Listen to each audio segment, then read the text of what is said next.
Hi today, kembali lagi bersama Teacher Ati pada pelajaran tema 1 subtema 3 pembelajaran pertama. Pelajaran kali ini kita akan belajar tentang pentingnya pelestarian hewan. Nah, mengapa kita harus melestarikan hewan? Yang pertama adalah supaya dia tidak punah. Yang kedua, agar manusia dapat memanfaatkannya sebagai bahan makanan. Yang ketiga, agar terjadi keseimbangan ekosistem antara produsen dan konsumen. Yang ketiga, supaya dapat dijadikan sebagai sumber belajar untuk mengembangkan ilmu pengetahuan. Nah, sekarang ada 3 hal upaya yang dapat kita lakukan untuk melestarikan hewan. Yang pertama adalah memahami cara pelestarian hewan. Nah, contohnya kita harus memahami cara merawat hewan dan mengetahui populasi hewan tersebut di alam. Nah, jika hewan tersebut dikategorikan sebagai hewan langka, maka kita tidak boleh secara langsung memeliharanya, tetapi dengan cara menyerahkannya kepada lembaga yang berwenang seperti BKSDA. Nah, yang kedua, dengan cara membuat penangkaran untuk hewan langka. Nah, ada 2 jenis penangkaran.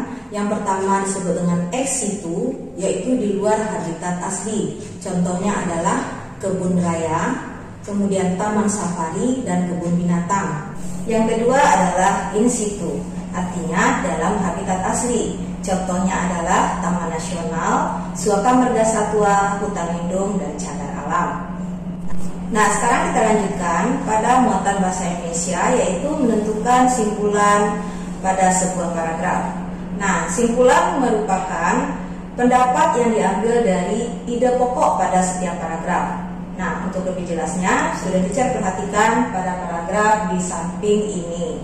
Nah, pada paragraf pertama dapat kita lihat ide pokoknya adalah Indonesia merupakan negara yang mempunyai keanekaragaman hewan dan tumbuhan.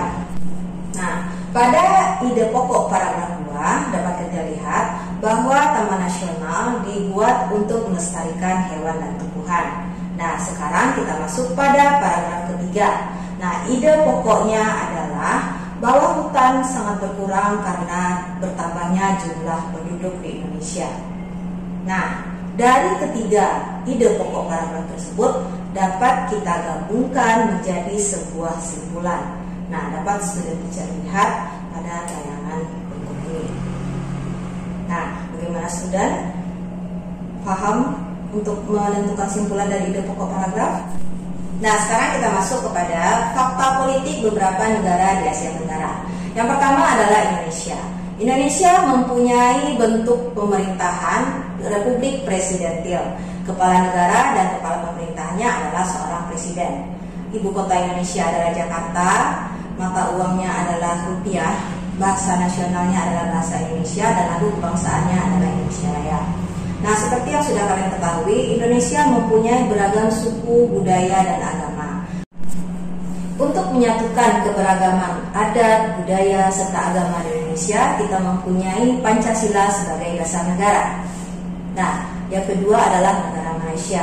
Negara ini mempunyai bentuk pemerintahan kerajaan konstitusional. Kepala negaranya adalah seorang raja dengan gelar di Pertuan Agung. Kemudian kepala pemerintahnya adalah seorang Perdana Menteri. Negara ini mempunyai ibu kota negara yaitu Kuala Lumpur. Mata uangnya adalah ringgit. Kemudian bahasa yang dipakai adalah bahasa Melayu. Dan negara selanjutnya adalah Singapura.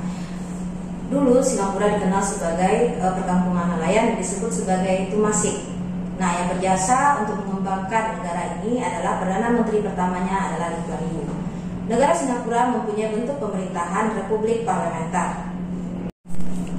Ibu kota negara Singapura adalah Singapura, mata uangnya adalah dolar Singapura, dan bahasa resmi yang digunakan adalah bahasa Inggris, Melayu, dan Mandarin. Nah, sekarang kita masuk negara keempat, yaitu Brunei Darussalam. Ibu kota negara ini adalah Bandar Seri Begawan. Bentuk pemerintahan negara ini adalah monarki atau kerajaan. Negara Brunei Darussalam memperoleh kemerdekaan dari negara Inggris pada tanggal 1 Januari tahun 1984. Mata uangnya adalah dolar Brunei dan bahasa resminya yang digunakan adalah bahasa Melayu dan Inggris. Nah, kemudian kita lanjutkan dengan negara Filipina. Bentuk pemerintahan Filipina adalah Republik Presidentil. Nah, merdeka pada tahun 1946 dari negara Amerika Serikat. Ibu kotanya adalah Manila, mata uang negara Filipina adalah peso, dan bahasa resminya adalah Tagalog. Nah, kemudian kita masuk kepada negara Thailand. Bentuk pemerintahan negara Thailand adalah kerajaan konstitusional. Nah, negara Thailand satu-satunya negara yang tidak pernah dijajah oleh bangsa asing. Negara ini mempunyai ibu kota Bangkok, mata uangnya adalah baht, dan bahasa resminya adalah Thai. Nah, kemudian kita masuk kepada negara Laos. Laos bentuk pemerintahannya adalah Republik Parlementer. Merdeka diperoleh dari negara Prancis. Kemudian ibu kota negaranya adalah Vientiane, mata uangnya adalah Kip, dan bahasa resminya adalah Lao. Nah, kemudian selanjutnya adalah negara Kamboja. Bentuk pemerintahan negara Kamboja adalah kerajaan konstitusional.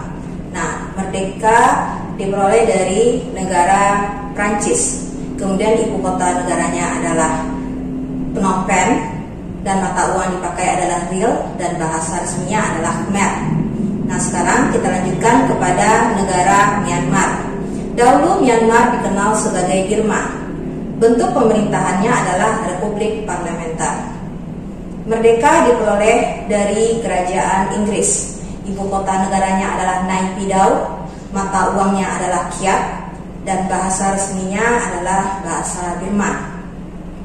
Kemudian kita masuk kepada negara terakhir adalah negara Vietnam. Bentuk pemerintahannya adalah Republik Parlementer. Kemerdekaan diperoleh dari negara Prancis. Ibu kotanya adalah Hanoi, mata uangnya adalah Dong, dan bahasa resmi yang digunakan adalah bahasa Vietnam.